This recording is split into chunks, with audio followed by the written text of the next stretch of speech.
మా డిమాండ్.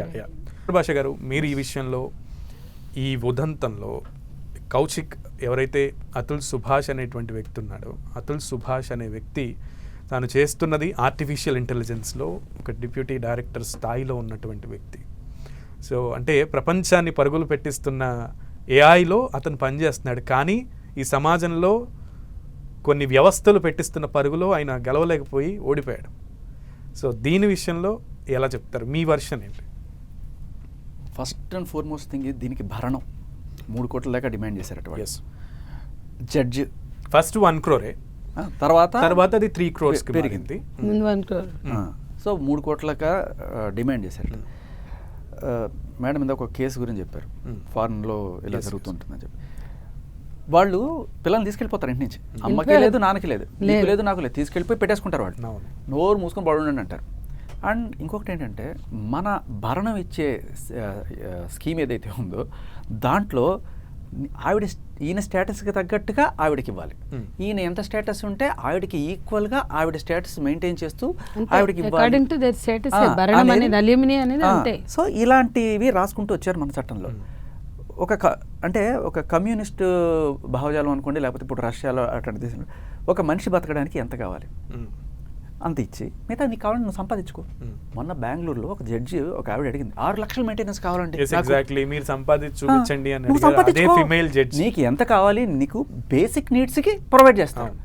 ఒకవేళ గవర్నమెంట్కి అంత ఇదే ఉంటే తీసుకెళ్ళి ఇప్పుడు రష్యా వాళ్ళు, చైనా వాళ్ళు, నార్వే వాళ్ళు, అమెరికా వాళ్ళు చేస్తున్నట్టు పిల్లల్ని తీసుకెళ్ళి పెట్టుకుని పెంచండి. కాదు కదా, ఒకసారి మీరు సంపాదించి చూపించండి, సో దట్ మీరు సంపాదించగలిగితే అప్పుడు దాని వాల్యూ దేవుడు కాళ్ళు చేతులు దాన్ని యాక్సెప్ట్ చేయాల్సిన అవసరం లేదు. ఫస్ట్ మనం నేర్పించాల్సింది ఆత్మగౌరవం. మహిళలకి, నా కూతురికైనా నేను నేర్పించేది ఆత్మగౌరవం. రేపు నీ మొగు నుంచి నువ్వు చిల్లి గవ్వ అడగద్దు, ఇంకా వాడేదన్నా ఉంటే వాడికి ఇచ్చి. మీలాగా అందరు ఉండరు కదా, లేదు 1983లో 498 వచ్చింది. లేక కాదు, 498 పిల్లల పట్ల బాధ్యత ఉండాలి అనేది అక్కడ ముఖ్యం. 498 అప్పుడు ఎందుకు, అప్పుడు పరిస్థితి, ఉమెన్ పరిస్థితి ఏంటంటే ఇంటి పట్టును ఉంటూ ఇంటి పనులు చేసుకుంటూ భర్త సంపాదన మీద ఆధారపడి బతికినప్పుడు అతను చీ అన్నా తూ అన్నా ఆయనే నీ పాదదాసిని అని పట్టుకునే స్టేజ్లో ఉన్నప్పుడు వాళ్ళకి ఒక చేయూతగా, ఒక ఊతంగా ఇచ్చిన సెక్షన్ 498. ఇప్పుడు ఈవిడ శుభ్రంగా ఉద్యోగం చేసుకుంటూ ఊళ్ళెళ్తూ కూడా నాకు మెయింటెనెన్స్ కావాలి, ఇంత కావాలని చెప్పి ఆయన అదే చెప్తున్నాడు, ATM మిషన్ లాగా చూడడం మానేయండి మగాడిని.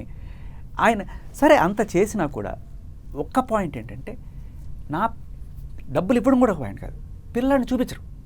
వాడిని పెట్టుకొని ఒక ఎమోషనల్ బ్లాక్ నుంచి 40 లక్షల వరకు అతన్ని పిల్లోడిని చూపించడానికి లేదా పిల్లోడి దగ్గరికి వెళ్ళడానికి ఆవిడ అడిగిన లంచ్. ఒక తండ్రి అంటే తల్లికే ప్రేమ ఉంటుందా, తండ్రికి ప్రేమ ఉండదా? తండ్రికి ప్రేమ ఉండదా? తండ్రికి పిల్లని చూడాలని కోరిక ఉండదా? వాడి మీద బాధ్యతే కాదు, వాడి మురిపని చూసుకునే హక్కు కూడా తండ్రికి ఉంటుంది.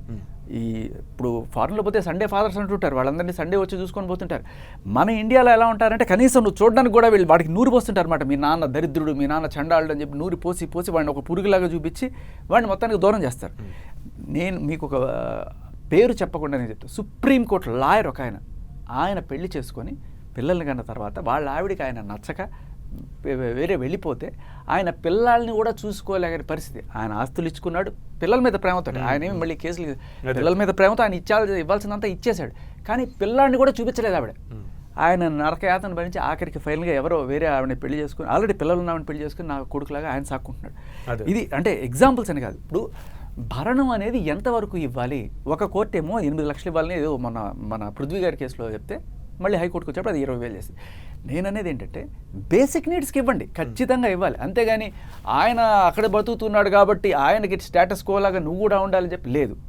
ఎవరికి ఇప్పుడు బేసిక్ ఒక మనిషికి ఇంత ఉండాలి అని చెప్పి పెట్టండి, మిగతా వాళ్ళని సంపాదించుకోమని చెప్పండి. ఆ జడ్జి గారు చెప్పినట్టే నేను దానికే ఒక కమ్యూనిస్ట్ భావం తీసుకురావాలి. ప్రతి మనిషి ఈక్వల్, ప్రతి మనిషి, ఇప్పుడు జెండర్ ఈక్వాలిటీ కాదు, ప్రతి మనిషి ఈక్వల్. ఈజ్ ఇట్ పాసిబుల్ అనేది అంటే దాని అర్థం ఇద్దరు ఈక్వల్ అనే.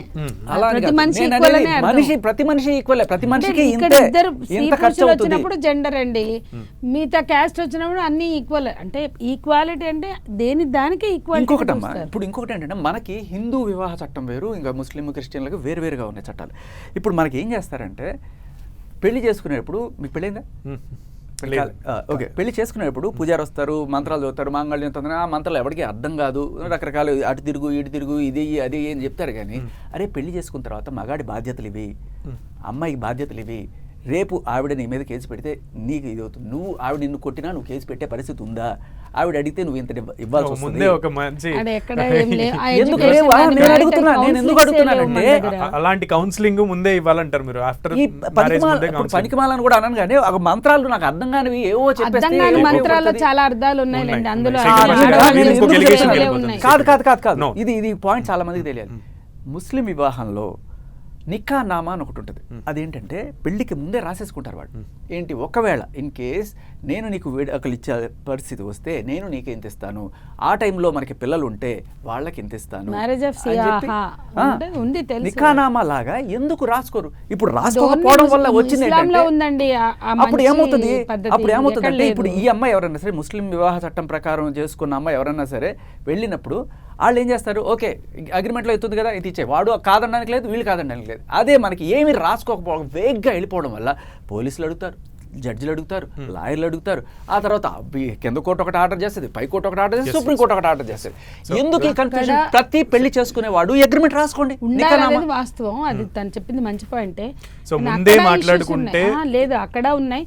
హిందూ వివాహ పద్ధతిలో ఉండే మంత్రాలన్నీ కూడా స్త్రీలు ఎలా లోబడి ఉండాలి, మంత్రాల అర్థం బానిసలాగా ఎట్లా పని చేయాలి, రంభలాగా ఎట్లా చేయాలి, అది మంత్రాల్లో లేదు, అది కార్యేషు దాసి కర్వేశ్వరి. మంత్రాలలో